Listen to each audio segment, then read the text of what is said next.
So this is the latest Civic Type R. Comes in two versions. You've got a standard Type R, and you've also got a Civic GT, which this particular one is. The difference between this one and the previous model is this one's now turbocharged as well as VTEC, which stands for variable valve technology. So what you're looking at is performance figures now of a sub 6 seconds 0 to 60. It'll crack 0 to 100 where that allows you to do so in 12 and a half. 316 brake horsepower, 295 foot-pounds of torque in a very entertaining package. Even though for now anyway, the Type R is built in Britain until the back end of next year. When you look at the interior fixtures and fittings, it very much feels like a Japanese car, where the likes of Honda and Toyota have managed to sort of anglify, if you like, for want of a word, their textures and their fixtures and fittings and their goods and their chattels. A British-built Honda, to me anyway, still feels like a British-built Japanese car, which isn't a bad thing.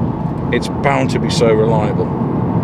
But what is quite interesting on this, you've got an active suspension settings of Comfort, Sport and R, which alters the damping system, alters your throttle mapping, alters your steering weights.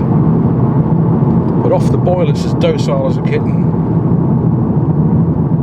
I'm bimbling along now in 6th gear at just over 40 miles an hour, and I'll put my foot down. There's a moment's worth of lag, and then it's all coming on song. It literally is a car that your mother could drive. But when you want to, oh yes,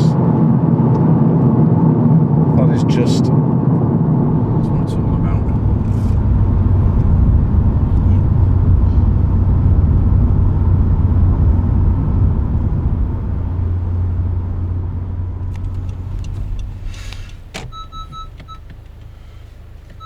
So we've now gone into DEFCON 1 mode, which is R.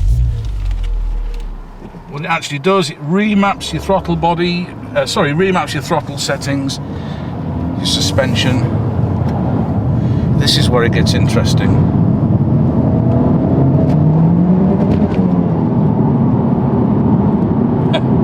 What a fine car.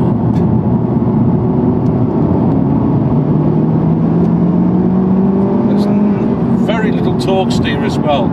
It has a very interesting trick differential which controls the yaw, which gives you the torque steer normally. There is a lot of power there, and of course you need to have your wits about you. It's not the most forgiving car. I mean, I would hate to be driving home from work after 13 hours half asleep and then do something silly. It'd all be over in a flash, but what a way to go. What a way to go. But like I said, driven off the boil in normal circumstances. I put the suspension back into comfort mode and my teeth aren't chattering. No rattles from the glove box. I haven't got a banging head.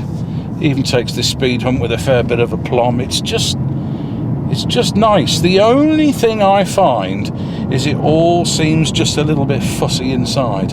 You've got this mock carbon fibre there, which is not the most convincing of stuff, and the roll top here hasn't got the best grain finish, and that's for this mock stitching. It goes back to what I was saying a moment or two ago. It looks and feels very much like a British built Japanese car. But you know what? If grabbing the horizon is what you're into, this is a whole load of fun. 2 levels of trim, standard Type R, and this model, which is the GT, gives you little bits of extra nicety such as dual zone climate, reverse parking camera, that sort of thing. This one comes in a shade under £32,000. Is that expensive? Well, if you go and look at a Golf Type R and specified up to the same level as this, it's not bad value for money. And for the time being, it's British.